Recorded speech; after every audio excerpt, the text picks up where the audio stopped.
Jamaah, oh jamaah. Alhamdulillah. Alhamdulillahirrabbilalamin. Kembali lagi di Islam Itu Indah. Di tema kita pagi hari ini yang luar biasa. Hal yang tidak wajib saat puasa tapi pahalanya luar biasa.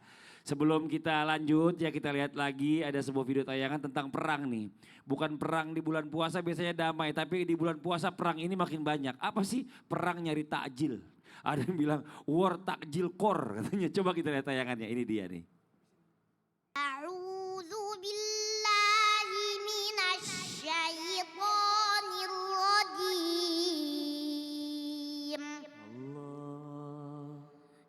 Bismillahirrahmanirrahim. Ya ayyuhalladzina amanu kutiba alaikumus shiyam kama kutiba alal ladzina min qablikum la'allakum tattaqun. Shadaqallahul azim. Allahumma arhamna bil Quran, surah Al-Baqarah ayat 183. Tadi Ufairah bacakan, ya ayyuhalladzina amanu kutiba alaikumus siyam kama kutiba alal ladzina min qablikum la'allakum tattaqun. Ufairah, puasa susah atau tidak? Tidak, Masa sih? Emang Ufairah puasa? enggak, tapi enggak hari ini. Gak hari ini katanya, subhanallah. Jadi puasa itu gampang-gampang susah. Ada orang yang memang puasa berasa mudah baginya. Tapi ada juga orang yang berasa susah baginya. Tapi Al-Quran mengatakan puasa itu kutiba. Sesuatu yang diwajibkan tapi sulit untuk sempurna. Maksudnya banyak orang mampu menahan lapar dan haus. Tapi ternyata pahalanya bisa hilang begitu saja. Karena tidak bisa menyempurnakan puasanya. Ufairah duduk dulu deh, Ufairah. Duduk dulu nanti omnya lanjutin tausiah dulu. Nah, subhanallah. Jamaah yang dimuliakan Allah subhanahu wa ta'ala. Allah subhanahu wa ta'ala mewajibkan untuk berpuasa. Tapi ternyata di dalam bulan Ramadan banyak kebaikan-kebaikan yang meskipun tidak wajib. Atau ada pun yang mungkin wajib. Ini yang ternyata ditinggalkan disebabkan karena puasa. Apa itu diantaranya? Kalau kita lihat video tadi betapa banyak orang yang menggunakan bulan suci Ramadan ini juga dalam rangka mencari nafkah. Karena bonusnya berlipat ganda, rahmat Allah banyak. Kebaikan Allah banyak. Sehingga banyak yang dulu di luar Ramadan tidak jual kue. Tiba-tiba pas masuk Ramadan dia jualan kue. Ini sesuatu yang dibenarkan dalam agama. Bahkan Nabi SAW pun juga pernah menjadi seorang pedagang. Para ulama itu juga menjadi pedagang. Begitu indahnya Ramadan ini juga kalau ada war takjil tadi. Nah, bisa dengan umat yang lainnya. Ada interaksi dengan umat yang lainnya. Tidak dilarang kita untuk menjual kepada non-muslim. Ada saudara kita misalnya non-muslim. Jangan dikatakan teman-teman non-muslim jangan dulu war takjil, belum waktunya. Orang yang puasa saja belum keluar dari rumahnya cari kue. Ini yang non muslim udah nyari kue duluan, subhanallah. Tapi jadi lucu-lucuan. Maksudnya apa? Maksudnya kebaikan itu banyak yang bisa dilakukan di bulan suci Ramadan. Antara pedagang dengan pembeli banyak sunnah di dalamnya. Apa sunnah di dalamnya? Di antaranya tersenyum. Antara pedagang dan pembeli banyak kebaikan di dalamnya. Kejujuran, membangun komunikasi. Kenapa Nabi SAW sebelum diangkat menjadi Rasul, Allah didik dulu menjadi seorang pedagang. Karena dalam berdagang ada komunikasi yang baik. Dengan berdagang ada dilatih amanah. Bagaimana menjadi seorang yang bisa dipercaya. Dalam berdagang ada yang dilatih kejujuran. Dalam berdagang ada yang namanya quality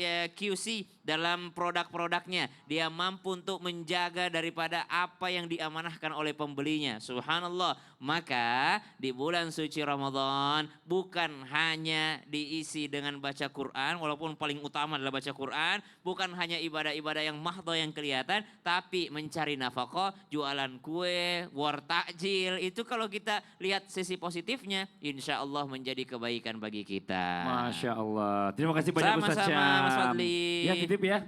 Apa bawa itu? belakang Ini itu stand mic-nya. mic-nya. Makasih banyak Ustaz Syam. Oke kita lanjut lagi ya waktu kita memberikan kesempatan kembali atau kita membacakan kembali pertanyaan-pertanyaan masuk yang dikirimkan oleh jamaah yang ada di rumah yang mau curhat sama guru-guru kita. Tapi sebelumnya kita kembali dulu ke segmen Curhat Dong Ustadz. Iya, kami curhat. Kita minta Habib Usman, Ustadz Maulana boleh maju ke depan ya. Kita langsung bacakan aja pertanyaan atau curhatan dari Instagram hamba Allah yang ini nih ya. Assalamualaikum. Jawab curhatannya. Bismillahirrahmanirrahim. Allahumma sholli ala sayyidina Muhammad wa ala ali sayyidina Muhammad. Ingat, ketika kita berbuat baik terhadap keluarga kita, saudara kita, apalagi ini sepeninggalan daripada ibunya. Innalillahi wa inna ilaihi rajiun. Segala sesuatu pasti akan kembali kepada Allah Subhanahu wa taala dan kita yakni mengikuti atau menerusi daripada kebiasaan ibu kita berbuat baik. Ketika seorang berbuat baik terhadap siapa? Terhadap ibunya, kakaknya, saudaranya, maka niscaya perbuatan baik tersebut akan dibalas oleh Allah Subhanahu wa taala. Dan tentunya apalagi ketika mendidik anaknya sampai anak itu menjadi anak yang sukses, anak itu menjadi anak yang berhasil dengan agamanya. Maka niscaya setiap apapun yang dilakukan oleh anaknya kita mendapatkan pahala daripada perbuatan baik tersebut. Misalkan anaknya kita jaga, kita didik, kita ajarkan Al-Quran. Selama dia membaca Al-Quran, kita dapat pahalanya. Kita ajarkan dia bangun malam, selama dia bangun malam, kita dapat pahalanya. Kita ajarkan dia sholat, selama dia sholat, kita dapat pahalanya. Oleh karena itu, berbuat baiklah kalian tanpa pamrih apapun. Melainkan mengharapkan keridhaannya Allah Subhanahu wa taala. Kalau Allah sudah meridhoi kalian, Allah mudahkan dalam setiap urusan dunianya, pekerjaannya, lingkungannya, kehidupannya, rumah tangganya, dan Allah kasih kebahagiaan di dalamnya. Oleh karena itu, ketika seorang tersebut beranggapan bahwasanya, aduh ini bapaknya seperti ini, atau orang tuanya seperti ini, jangan, udah bismillah. Karena apa? Ngikutin daripada orang tuanya. Walaupun kakaknya sendiri itu kerjaannya mancing, atau kerjaannya biasa misalkan main game, atau sibuk dengan urusan sendiri, maka tegurlah dengan cara yang ma'ruf. Ingat anakmu kamu didik, ingat anakmu harus perlu didikanmu. Karena apa? Karena ar-rijalu qawwamuna 'alan nisa. Dan juga gua anfusakum wa ahlikum nara. Kamu sebagai seorang laki-laki, kamu punya tanggung jawab yang besar terhadap anak dan istrimu. Dan tentunya anakmu memerlukan kamu. Anakmu perlu sentuhanmu. Anakmu perlu kasih sayangmu. Anakmu perlu daripada didikan bapaknya. Karena bapak adalah figur daripada setiap perlakuan ataupun tindakan daripada cerminan. Jadi kalau misalkan anak ini mencerminkan daripada orang tuanya, wajar. Anak itu bisa menjadi sukses ataupun anaknya ini bisa menjadi buruk. Nah, Kalisa Masya Allah. Iya makasih banyak Habib. Ditambahkan Ustadz Maulana silakan. Nah buat semua orang yang mengurus walaupun bukan anak sendiri luar biasa. Saya salut. Kalau anak sendiri wajar. Tapi gimana kalau anak ponakan, anak orang kita didik itu luar. Makanya saya salut kepada guru-guru yang Masya Allah tabarakallah banyak mengurus anak-anaknya orang. Bakal lebih cinta, lebih banyak waktunya anaknya orang dibanding anak sendiri. Nah ketahuilah, betul tadi kata Habib, kita harus ikhlas mengurusnya. Dan ingat, barang siapa yang, barang siapa yang memelihara ayam, pasti akan mendapatkan anak ayam. Telur dulu sih sebenarnya. Iya. Artinya ada kebaikannya, yakin itu. Minimal nanti dia akan tahu bagaimana rasanya. Oh ternyata dia boleh berjasa. Yakin itu, yakin. Maka kemuliaan bagi orang-orang yang merawat anak. Yang pertama terhindar dari api neraka. Yang kedua disiapkan surga untuknya. Kemudian ketika mendapatkan kemuliaan. Kemudian mendapatkan mahkota. Apalagi yang berikutnya Masya Allah tabarakallah sedekah yang terbaik. Jikalau kita memberikan kepada anak, bayangkan kita kasih makan, kita besarkan, maka adab yang terbaik adalah adab mendidik anak. Kenapa? Karena anak itu akan meresap, mengambil atas apa yang kita lakukan. Ingat, kebaikan itu, sekali lagi catatan, kebaikan itu bukan karena berbuat baik, tapi kebaikan itu karena terbiasa berbuat baik. Dan kebiasaan itu diperoleh dari keluarga. Masya Allah. Tapi ingat tentunya ini bukan kewajiban pamannya, tapi kewajiban bapaknya. Bapaknya. Karena bapaknya wajib bertanggung jawab atas setiap kejadian yang terjadi terhadap anaknya. Dan itu bertanggung jawabnya di akhirat, bukan cuma di dunia doang. Makasih banyak Ustadz Maulana, kita lanjut lagi ke curhatan yang berikutnya. Ustadz Syam boleh maju Ustadz Syam? Ya. Nah ini kita baca dari Eni Purwati ya. Assalamualaikum dulu kali ya harusnya Ustadz Syam ya. Gimana? Makanya ulama kita memberikan namanya rotib. Rotibul Haddad, Rotibul Attas, kemudian ada Majmu' Syarif, kemudian ada zikir pagi petang. Itu susunan-susunan. Kenapa? Karena banyak di antara jamaah yang bingung nih mau mulai dari mana. Maka ulama memberikan daripada susunannya. Oh Nabi itu kalau pagi biasanya baca ini dulu nih, ayat kursi. Kemudian baca apa lagi? Oh baca doa perlindungan. Bismillahirrahmanirrahim. Berapa kali baca? 3 kali. Minta perlindungan. Setelah itu Nabi minta apa? Oh Nabi mintanya ilmu. Allahumma inni as'aluka ilman nafi'a. Minta apa lagi? Rizki. Wa rizqan thayyiba. Terus minta apa lagi? Wa amalan mutaqabbala. Minta diterima amal-amalnya. Subhanallah. Itulah pentingnya ketika kita belajar ataupun daripada mengambil ilmu daripada ulama-ulama kita. Itu yang pertama. Baca yang sudah disusun sama ulama. Biar gampang. Yang kedua. Tapi saya permintaannya khusus Ustadz. Silahkan di-list sendiri. Kalau ulama yang ahli Quran, ahli hadis saja menyusunnya baik-baik doanya. Bagaimana dengan kita yang awam? Harusnya kita yang awam juga menyusun dengan baik. Apa ya yang kuminta, apa ya yang belum kuminta sama Allah. Oh saya ini terlalu sering minta duit sama Allah tapi lupa minta berkahnya.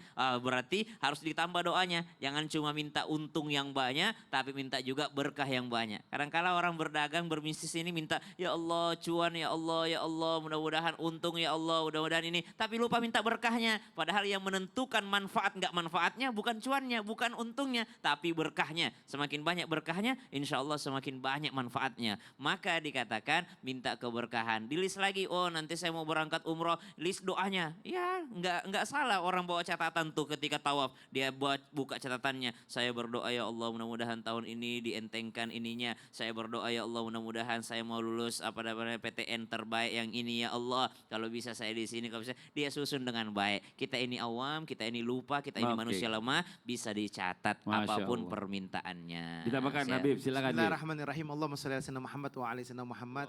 Orang kalau nyontek itu bingung. Tapi kalau dia yang menghalamin lebih mudah. Sama, seorang yang menghayati kehidupannya, dia akan memahami mulai dari mana dia berdoa dan mulai dari mana dia meminta. Tetapi tentunya tadi tuh ada zikir-zikir. Saya sering baca daripada amalan Syekh Abu Bakar bin Salim. Salah satu dalam doanya itu yasir alaina kullu asir fatayasiru asir alaika yasir. Minta dimudahkan daripada setiap urusannya dengan mudah dari Allah Subhanahu wa taala. Yasir alaina kullu asir fatayasiru asir alaika yasir. Allahumma ya man la yahtaju ilal bayan wa tafsir hajatuna ilaikal katsir wa anta alimu biha wa basir ya Allah wa anta alimu biha wa khabir. Permintaan kami banyak ya Allah. Engkau yang Maha mengetahui dan Engkau yang Maha melihat dan Engkau yang Maha memahami. Jadi minta sama Allah, yakin bahwasanya Allah tahu semua apa yang kita minta. Tetapi Allah Subhanahu wa taala itu Tuhan kita makhluk. Dan Allah lebih senang kepada kita minta secara detail. Makanya minta sama Allah yang detail. Pengen apapun minta sama Allah. Bismillah, nih saya Allah kabulkan doanya. Amin. Kesimpulan dari guru kita Ustadz Maulana silakan Ustadz. Kesimpulan dari tema kita hari ini, hal yang tidak wajib saat berpuasa tapi pahalanya luar biasa. Ada apa aja? Ketahuilah, raihlah ampunan Allah dalam amalan-amalan kita. Contoh amalan sholat yang kita lakukan, bukankah dosa-dosa itu di atas, ditempatkan di atas kepala kita, di pundak kita. Pada saat kita ruku, maka berjatuhlah dosa-dosa itu. Dan ketahuilah ampunan itu yang kita mau raih. Apalagi surga. Bagaimana itu merasakan surga? Di dalam surga itu ada kepuasan, rezeki, kedamaian. Dan ketahuilah, raihlah kebahagiaan di bulan Ramadan. Masya Allah. Masya Allah, Alhamdulillah, Alhamdulillahirabbil alamin. Demikianlah perjumpaan kita hari ini. Semoga bermanfaat. Terima kasih banyak buat Ufaira Zakia Maka. Masya Allah, makasih banyak sayang ya. Dan juga jamaah Islam itu yang ada di rumah. Sekali lagi mohon maaf atas segala kekurangan. Wallahu muwafiq ila aqwamit thoriq. Wassalamualaikum warahmatullahi wabarakatuh. Waalaikumsalam warahmatullahi wabarakatuh. Asyhadu an la ilaha illallah.